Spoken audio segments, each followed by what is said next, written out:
Welcome to the Haunted Hangover podcast. I'm Louie, and as always, I'm here with my buddy Dave. Hey. And today on the show, things are a little different. We're going to cover a Halloween film. This is our first time covering a Halloween film. Most podcasts and shows, they usually cover, the Halloween films, like Halloween, Halloween 3. 3 is a really popular one, right, Dave? Yeah. And, some other typical Halloween films or films set on Halloween. And I thought that for the Haunted Hangover podcast, we'd cover different types of Halloween films. More deep cuts, obscure, films. And the first film we're going to cover is the WNUF Halloween special from 2013. This was directed by Chris, I hope I don't butcher this last name, Chris LaMartina. I think it's La Martina. Like, there's like a little bit of a pause. La Martina. That's what sounds natural to me, at least. Chris LaMartina. I'm bad with last names, so I'm not going to lie. Along with several other filmmakers who were involved. We'll get more into that later. And apparently the budget to this film was about $1,500, which is insanely low. Like, that's no amount of money. Like, I'm an independent filmmaker, and like, they did a lot, if that's accurate. You'd agree, right, Dave? Yeah, they really did utilize the budget they had, because it's a really cool film to see. Yeah, and when I read that, I was kind of like, really? Like, some of the locations and the amount of actors they have in the film. Like, I know you can, on a very shoestring budget, you can pull things together, like get people to work for free and get locations for free. But just some of the sound was, the sound being so good at being a key thing, I noticed. Like, with $1,500, that's not a lot of money. So yeah. They made it work. Yeah, they did. And I believe it was filmed in Maryland. And I'm going to read off a little synopsis here for the film itself. So the film is supposed to be an original Halloween broadcast from 1987. You follow Frank Stewart.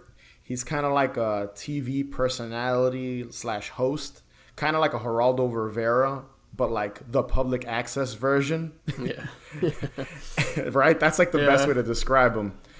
And for Halloween that year, he's planning on entering this haunted house called the Weber House. And there were these grisly murders that happened back in the 60s, and he's going to investigate them. And he's joined by like a group of paranormal investigators named the Burgers and their cat Shadow. And also a priest. His name is Father Matheson. And they're going to explore the house. And I got that they're basically trying to prove, or Frank is trying to prove, that spirits exist. I also kind of got the feeling that he's just doing this for ratings. And I'll go more into his character later. I'm sure Dave has a lot to say about him as well. He's doing this, he wants people to watch. And obviously, insanity ensues, and they have a live seance, and it's a horror film, so you can expect some murder and death. Dave, when was the first time you saw this movie? So I found out about the movie, I guess it was word of mouth, or like maybe reading an article online or something. And I guess, like the whole idea of this just sounds great in general. So I just blindly bought it, and I bought the VHS of it. And the VHS, when I got it in the mail, it was just in a black slipcase. Like, it was like a paper slipcase, and it was just a sticker on a black VHS tape that said WNUF Halloween special, and that's it. And like literally handwritten. I remember that was like a promotional thing when they were selling the movie, I think, right? Like, they were like, I think the DVD came with it or something like that. I don't know. I bought, when I got it, I just got the tape. And I may be very wrong about this, but the tape, I think, was the first thing they were offering. Oh, I didn't even know that. So, but again, I could be wrong about that. I first saw the movie, well, I think I saw the movie in 2013 or 2014. I don't remember. But I think you told me about it. I think we were at Monster Mania, and I was at one of these, they have all these tables with DVDs and stuff like that. And I think we were just kind of browsing, and you were like, that's a really good movie. I think you'll like it. And I saw that it took place on Halloween, and it was, it was supposed to look like an old VHS tape. And Yeah, I think I just bought it. I don't know if I bought it at a convention. I might have been Monster Mania, or I bought it online myself through one of these websites. And as soon as I saw it, I fell in love with it. I thought it was a great movie. I mean, I think it's I think it's a fair assumption to make that most people that enjoy horror movies and Halloween and will probably like this movie. You know, if you're not into like found footage movies, because that's kind of what it is. Like, it's almost like a found footage movie. Just it's like I would call it like an organized found footage movie, because it's like a news broadcast that you're watching. Yeah. But if that's not your cup of tea, I could see you not really being into it. But I like found footage movies. I've always been a fan of like Blair Witch Project and stuff where you're watching it through through a person's lens, basically, or through a camera. And, you know, on top of that, it's set on Halloween. So, you know, being a huge fan of the holiday, you know, it's a very nostalgic film that's contemporary, which is kind of crazy. And I feel like this movie was able to capture that really authentically. Like it feels like you're watching something from like 1987, 1986. Yeah, the execution is really well done. I have a funny story to tell you about this. So when I got the tape, like that Halloween, the year that I got the tape, that same Halloween, I had my friend came over, and it was funny because we went around.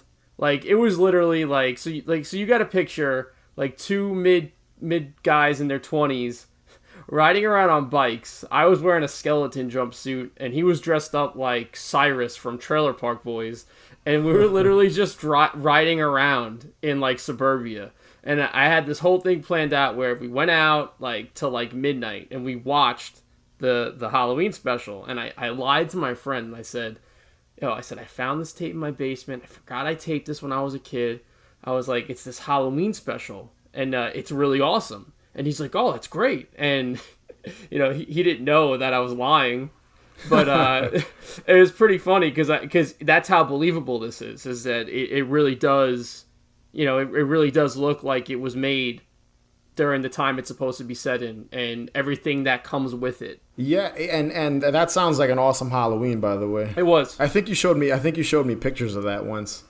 Probably. Yeah, like, you know, going back to what you said, you could see like the dedication in making it seem as authentic as possible. And from what I read online, it seems like after they had shot the film, which I think they shot on like legit VHS, yeah, like it's shot on probably. You know, they like degraded the VHS that it was recorded on, like I guess by dubbing it with like VCRs, like several VCRs. You know, I used to be able to double tape on a VCR, like you could do multiple, just to kind of degrade it so it could get as shitty as possible, like the quality of it. And I think that's what adds to the charm, because, you know, nowadays, and even just, you know, this movie's already 6-7 years old now at this point. Yeah, I can't believe it's that old. Yeah, it's, you know, everything's shot on digital. And even me personally, like I love the VHS look, and I'm guilty of using it on, like, you know, on Haunted Hangover videos, or I've even had projects, and we have an upcoming project that's very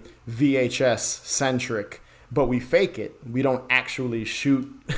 We're not actually going to shoot, you know, on VHS. So you have to just basically make everything kind of look, you know, using overlays and filters and stuff like that to kind of make it look like a VHS tape. So it just really has an authentic feel, and that really helps with like kind of making it feel nostalgic without actually being something that's, you know, it's not 20 years old or 30 years old. 20 years ago, the Weber House in Riverhill Township was the site of ghastly depravity, a case the local police dubbed the Spirit Board Murders. Now, WNUF TV 28 takes you on a horrifying journey through this supposedly haunted estate. Come with me, Frank Stewart, and a team of paranormal experts as we seek to uncover the mystery. There's even a call-in seance you can be a part of.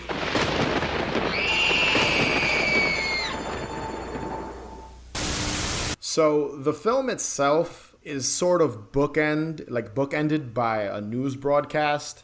You know, it starts off with these two anchors, and they're really cheesy. I think one of them's dressed up. I think the guy's dressed up as like a vampire, and the girl's a witch. Yeah. Right. Yep. And you know, they're just. It's almost like this news broadcast is like world building. in a sense of that they're just kind of trying to like show you what the town's like and what's kind of going on in this town. And it just comes off as a real like public access local news broadcast. In between, they cut to commercial, and that happens frequently. And you just kind of start learning about the town itself.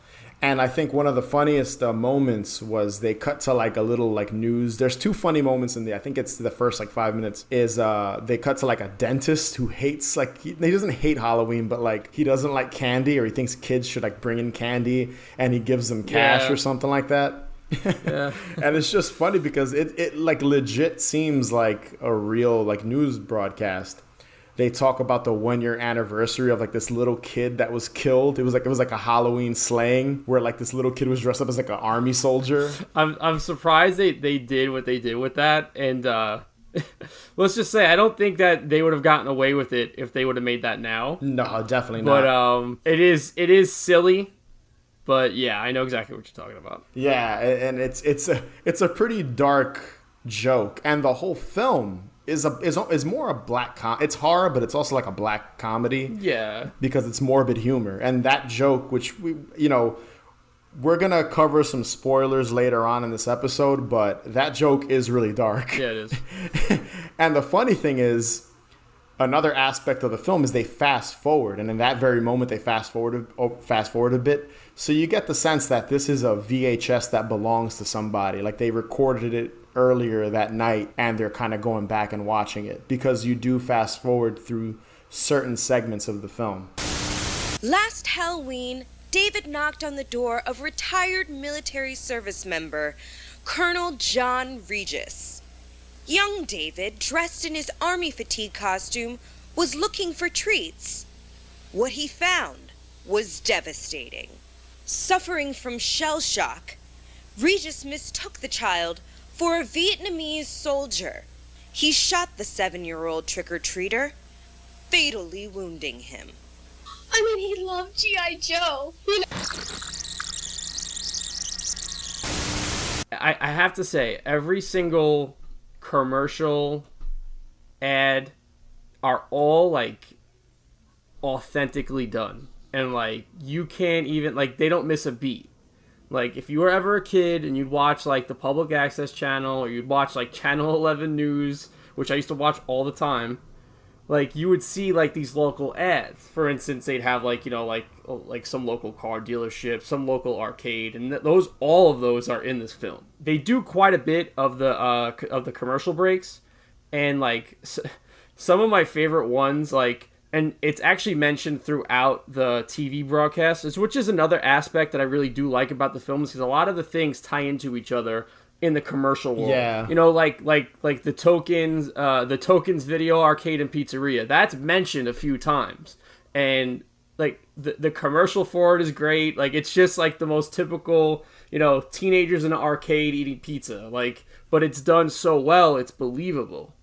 And another aspect of like these local, especially with the local stuff, is that like they almost had like a DIY lo-fi feel to them. Yes. And especially nowadays, that's like an aesthetic now. Like people go for that look. And, like it's just funny how like that was a thing and it was almost kind of frowned upon. Like people would be like, oh, that's corny looking. Now, when you do stuff, it's purposely made to look lo-fi, because that is like a, like I said, a thing now. But, there's so many commercials. Like there's the Demons of Demolition Derby. Tuesday at the River Hill Fairgrounds. The Demons of Demolition Derby return. Death-defying, mid-air flying. Pray that no one leaves the place dying. This Tuesday at the River Hill Fairgrounds. We'll sell you the whole seat, but you're only gonna need the edge. Yeah, these are all things that resonate with me, because like I always love those like Demolition Derby shows and the monster truck shows.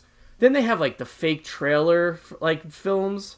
One of them's called Armed to Strike, which is like a military thing where like this guy comes back from the war and him and his buddy are like street vigilantes keeping like the city safe. Yeah, it's funny because I was curious about that a lot. Like there's another one called Sarcophagus, which is like a mummy horror movie, and it's like the midnight movie, but like they use real footage from, you could tell it's footage from actual shows or movies or something, but I'm guessing it's like public domain stuff. I think it's both. I think they were using like public domain stuff and actually acted out things, because it looks like it was like, there's another one with the dog and the woman and she almost hits the dog. Yeah. I forgot the name of what it was called, but she hits the dog with the car or something. The dog comes back or something like that. It like that the dog like refuses to leave and she's stuck with the dog. Yeah. So like, and I'm pretty sure they filmed that for the commercial. And to me, like some of my favorite commercials are all the like Halloween centric commercials. So like they have a pumpkin patch, like a farm. There's like a Halloween makeup kit. Yep. Which is really funny because our most recent episode where we talked about Halloween costumes, I actually literally found, like as a sample, an old, I think it was PAS, is it PAAS or whatever, that had like that old Halloween makeup kit, and the commercial in this movie looks just like that commercial. Like they did a great job. And one commercial that I'm sure you probably loved, I did too, is the 1-900 Monster, the call-in. That commercial looks like they either used footage from existing films or TV shows or something, or shot at them. It's almost hard to tell because some of the commercials you can tell there's some stock footage, and then some of them might be like real people's like old home videotapes, and then stuff they shot. Yeah, so it's kind of hard to gauge what was shot for the movie, what was stock footage, and what was something that already existed. But the commercials are awesome. They have like that rug store commercial that pops up like 2 or 3 times, I think, throughout the movie. And there's even a part where they fast forward through it because it keeps popping up. We could go on and on about the commercials, and one of like the charms of watching, these public access shows or like these local news shows was watching these commercials. So, like I said, I'm going to repeat myself. It's just done so well. It's definitely one of my favorite parts of the film. Let me ask you a question. Has anyone ever called you Claire the Clairvoyant? No. Okay, I see you brought with you your feline partner. Good term, Frank. Shadow is more than a partner. He's the third member of our team. Exactly. Very, very sensitive. He's like my wife. Yeah, very pretty pussy. So one of my favorite aspects of this movie has to be Frank Stewart himself. When I first saw this movie, every time he was on screen, I was just glued to the TV. I don't know why.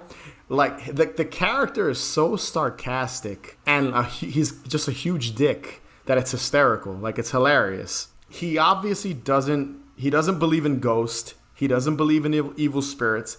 It almost comes off like he doesn't even want to be there sometimes. And a prime example of that is when he's interviewing the people outside. Like so at one point in the movie, there's a crowd of like people just hanging out in front of the Weber house, and I guess they're just watching the like introduction of the broadcast being filmed. And they're all in costume. They're all in Halloween costumes, and he's just kind of interviewing them. And he like brushes one girl off. I think he interviews one guy and he's like, "Who are you going to call?" And the guy's like, "The Ghostbusters." And he's like, "All right." He's like, "Yeah, very funny. Okay." Like he's like a no nonsense guy. Yeah. And he he just is, you almost, like I said earlier, you just kind of get the feel that he's doing this for ratings, because he does mention ratings several times, and he always wants the cameras to roll no matter what happens. Yeah. Because he wants people to watch. And at one point, Frank says, "Oh, it's a very pretty pussy," after I think Lewis mentions that's his wife. Yeah. And it's just like, Frank is such a dick, and he's so it's like dry, serious humor, but it works so well that he, like, honestly, I wanted more of him in the movie. They did a great job casting him. Oh, he's phenomenal. And he honestly, he's like the glue holding the entire movie. Once he's on screen, like, you just can't wait for the commercials to end or anything and go back to the main Halloween special. And he works so well in it. He's great. I had written down in my notes, like, he's just full of wit and charm, and like that's really like those are his strong points, and it's his look too. Like you look at him, he looks like like this TV host that like you remember. Like I don't know if that makes sense or not. Like you look at Geraldo, like Geraldo is Geraldo. You know who Geraldo is. Like this is another guy. If you were put him into a universe of like news personalities, you would know who Frank Stewart is. Yeah, and he'll do anything for his like show. Like Geraldo and all those guys would like, they'd get punched by people, they'd get abused by people. And John they'd always Stossel. John Stossel. Yeah, exactly. We just talked about him, you and I, recently. Yep. And they'll do anything for like their show. And this character is perfectly cast.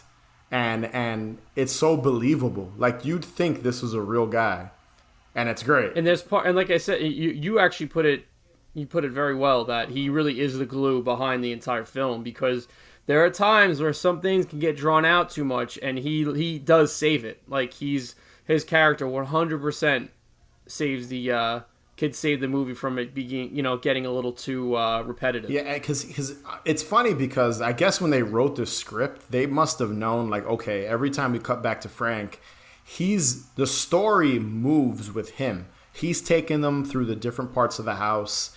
He's telling them what to do. At one point, like the burgers, they leave, and he's just kind of like, all right, we're still here. And it's just him and the priest.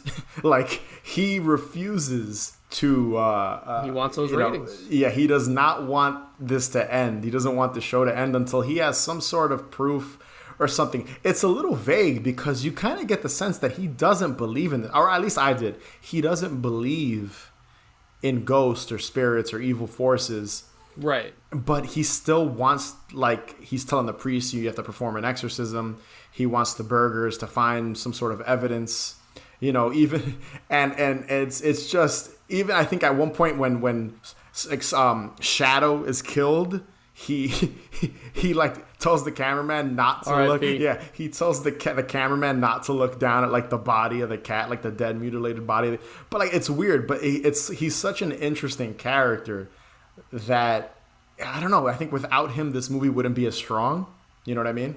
Yeah, he's great. He's great. You said it, dude. He is the glue to the movie.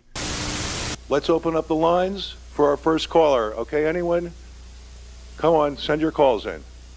This is your opportunity to participate in the first live on TV seance. We're waiting for your calls. Okay, we've got our first caller. It's Ian from Fairview. Okay, Ian? All right, let's take a listen. Ian? Go ahead with your question. Iron Maiden rules! White Lion sucks! Woo! Another aspect of the movie I liked a lot was the call-in seance.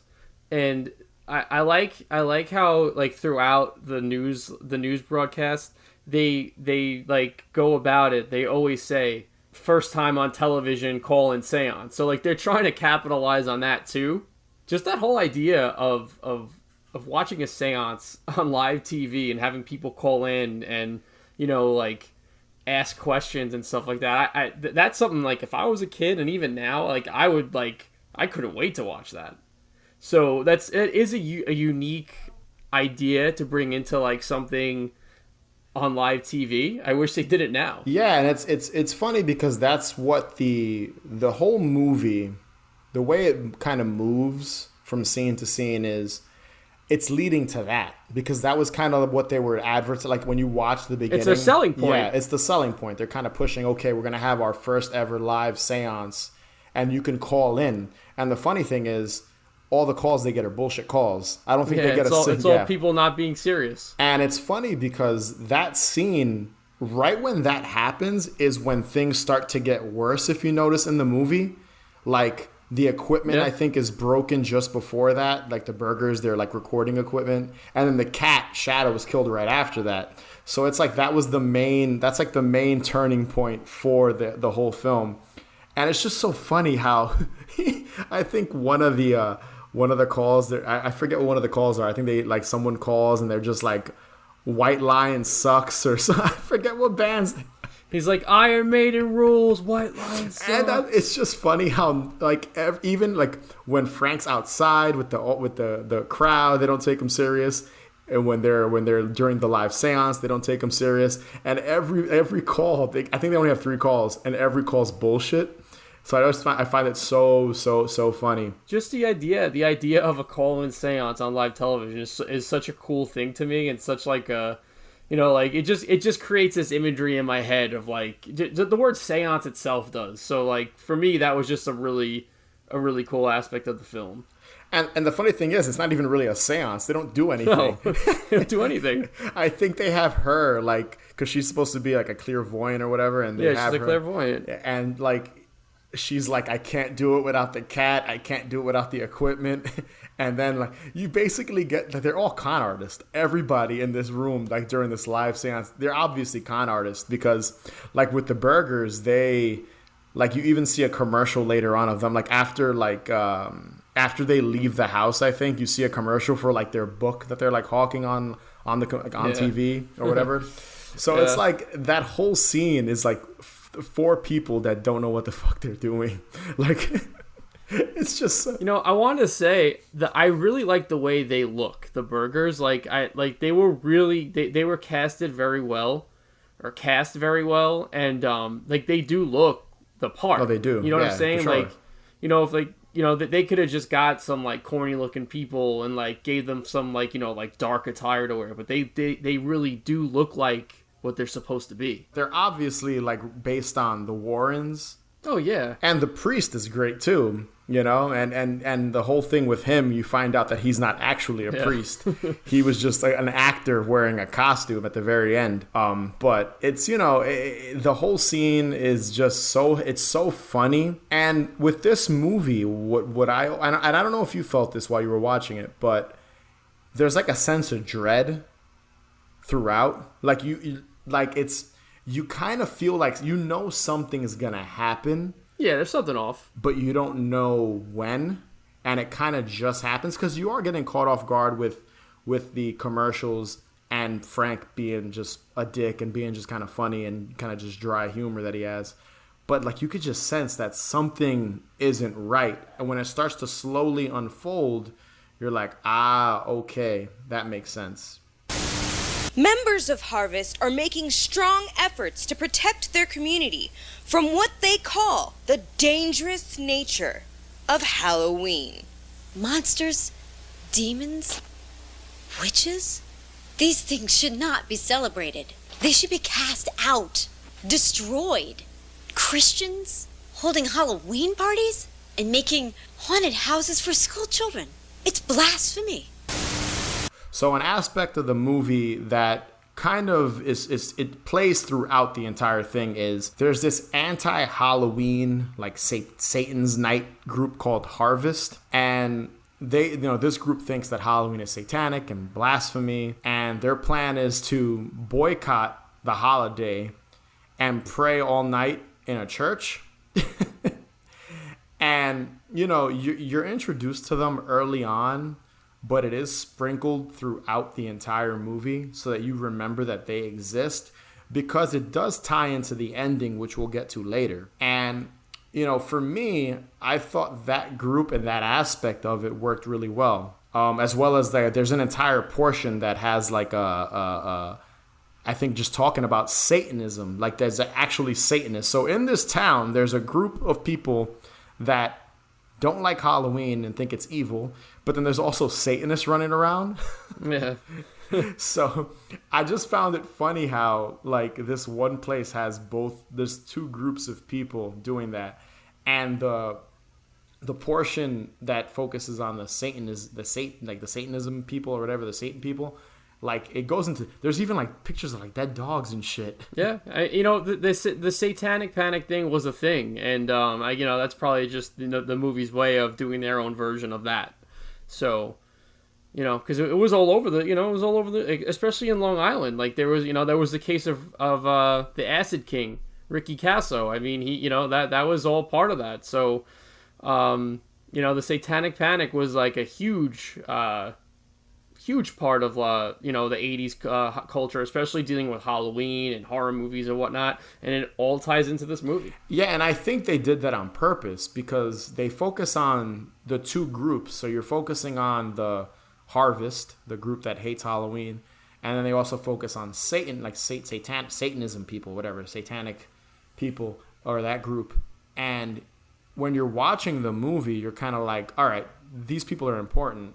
And honestly, when I was watching it the first time or even watching it back, you think that the people that are worshiping Satan are the people responsible for some of the stuff that's going on. You know what I mean? Right. Well, because you see them in the, like, because they like right before they start the actual investigation. What is it? There's like two people that come and like say like, oh, you got to stop this. This is not right. Blah, blah, blah. And there's also during the seance, they get a call that someone's like, you're going to rot in hell or something like that in the middle of the seance. So, and that ties into the ending of the film. So you find out that not like everything that's been happening has nothing to do with spirits or ghost or Satan. It turns out that Harvest are just as crazy as the Satan, like the Satan worshiping people. And it's funny because when I first watched the movie, I thought that they were Satan worshipers. That was like the twist of the end, like that Harvest group was actually Satan worshipers. But then you just find out that they're just crazy people that think Halloween's evil and this is their way of Halloween gone. Yeah.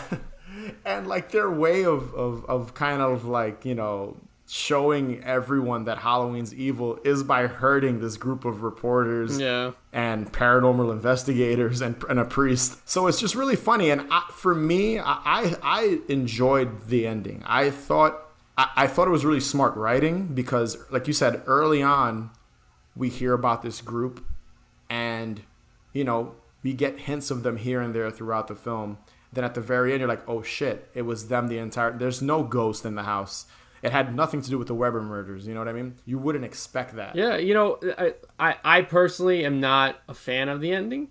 I thought it was a little silly. I would have liked to have seen, you know, a different ending, but I'll let you explain the ending a little more before I say what I would have liked to have seen. So the way I took the ending was this. You're watching that group's tape. Okay. Like that's their tape. Interesting. I didn't even think of it like that. You're right. Yeah. Yeah. If you think about it, right? Who's fast forwarding? And they're fast forwarding through like commercials, and they're fast forwarding through. Right. You're right. Like, you know, some of the news, like the segments during the news broadcast and stuff like that. And at the very end, after I believe Frank goes into the room and you see someone come at him with an axe. And then there's static, and then I think his producer is like, "Oh, technical difficulties, blah blah blah." You cut. There's like maybe a couple seconds of static, and then it cuts back to like footage of them. Like I think the guy's like "Happy Halloween," and they cut off Frank's tongue, and then you see all the corpses of everyone else, the burgers and the priest and all that stuff. So I always took it as you're watching them watching their own tape of what happened that night. You know, because when it cuts back at the very end to the news broadcast, they say that they haven't found Frank or any of the other people. So I thought it was just a really smart ending. I just thought the way they executed it was like, that's what I took it as. I was like, oh, that's really cool. You know, I think I would have just liked to seen, you know, I think I wish the movie would have just kept to the paranormal aspect. And like something just some crazy shit happens and you don't know what happens. I think that's kind of where I wanted it to go. I'm not mad at where it went, but like I said, that's just me. That's just my personal preference. You wanted something more ambiguous, like a ghost or a creature or something comes out. Yeah, exactly. Just something like you can't put your finger on like what exactly happened. I think what happens is a lot of these type of movies are guilty of that type of ending, and I think that's why I appreciated it, because it didn't go for a cliche like jump scare ending where like a monster or a ghost jumps out of nowhere and, you know, grabs a person. Because if you think about it, a lot of these, like, besides maybe the Blair Witch Project, like they have like a jump scare ending where some creature, like I think of a movie like Quarantine or Wreck, where like a creature comes out and grabs her away from the camera and the credits roll. Like I feel like this was a little bit of a smarter, it felt just like a smarter ending to this type of genre of film. I mean, like I said, it works. So either way, you know, it wasn't enough to make me not like the movie because clearly we both really like the film. You know, it's just my personal preference. On the night of October 31st, WNUF held a special broadcast that ran into some technical difficulties. Once our live feed was cut, reporter Frank Stewart, his guests, and a number of crew members went missing. The search for our friends continues, and now you can help. We're raising money to fund search efforts, and we're doing it through the sales of a unique promotional album. WNUF TV 28 presents Frank Stewart Investigates Halloween. This WNUF exclusive features audio excerpts from Frank Stewart's scariest on-air news packages. The album also contains the strange work of paranormal research couple Dr. Louis Berger and his wife Claire. The proceeds from this album are contributions to fund search efforts for all the missing parties. Pick up your copy at any participating Record Barn location. So at the end of the film, it's like you have the two news reporters from the beginning of the movie. They're basically talking about how they never found the cast and crew, and they're still looking for Frank, and everyone. And I think I'm not entirely sure of the time frame, but I know after the movie was out for a bit, they released a record, and it's called Frank Stewart Investigates Halloween, and then there's a little sticker on the record cover that says all proceeds from this album go to the Find Frank Fund. So I like how they are continuing the gimmick that Frank's gone, and I don't have the record itself. I know it's a spoken word thing, and I think there's on the flip side of the record there's talks between him and the Burgers. But it's definitely something I would like to listen to, but I've never heard it before. But I do like the continuity of keeping it going that Frank's still missing. Yeah, it's all world building basically. They're just building this entire. It's almost like a sequel prequel type of thing. I actually own the record. I've only listened to it once, and it's been a while. But I think it's another investigation in audio form, basically, or if I remember correctly. My idea, if they do make a sequel, is to do the same thing, but Christmas, are themed around Christmas, just because the way this movie ended, that they it's almost Christmas time. Exactly. It's almost Christmas time. It would be awesome if that's the idea I would have, is basically do the same thing set on Christmas involving Ghost. But then the thing is, how do you bring, you never find out, is Frank dead? His tongue is cut out, but is he dead? That's what I'm saying. You don't know. It seems there's definitely different possibilities that you can you can continue this, which is really cool. Yeah, exactly. Again, they've built this world with this fictitious, I'm assuming fictitious town, with these commercials and Frank and the news broadcast, that they could expand upon this as much as they want. You know what I mean? And from what I know, this seems to be a pretty successful film. A lot of people I know. Oh yeah. That are involved in indie film. And just film and horror fans in general love this movie. Yeah, I don't think there's anyone I know that doesn't like this movie. I'm surprised these filmmakers haven't gone on to do bigger things. As far as I know, again, I haven't followed their careers too closely, but this is a great movie, and I feel if they do make a sequel, I could see it getting bigger. You know what I mean? Like a bigger film. Oh, absolutely. Maybe keep everything the same with the VHS quality and the degrading of the video, but just the heart of it, keep that the same, and just kind of expand, maybe better special effects or something like that, or maybe because there's not a lot of, this is not a bloody movie. No, you know what I mean? So if they keep it simple but maybe tweak some stuff because they have maybe a bigger budget or something like that, then I could easily see this being a bigger version of the same movie, maybe set on Christmas or another holiday. It would be cool to almost bait the Harvest crew in again and do another one, and have it set in modern times just to try to see if they come and they try. You know what I'm saying? That's what I'm saying. The possibilities are endless with with how you could continue this world. So yeah, hopefully they do it. You feeling anything? The ghost talking to you? Tell me. Give me a moment. It'll take a minute. It'll take a minute? It takes a minute. Well, give us your initial impressions. My initial impression. There's someone here. Uh-huh. There's someone here. It's it's terrible feeling. It's terrible. It's overwhelming. It's overwhelming and terrible. It's horrible. It's full of malevolence. It's not Donald. It's not his parents. Oh my! It's pure evil. Claire, are we in danger here? We're not safe. And maybe that will translate to some good ratings. So I think the WNUF Halloween special is definitely a movie anyone should watch on Halloween. Everyone should watch on Halloween or around Halloween. You know, they really captured that type of atmosphere.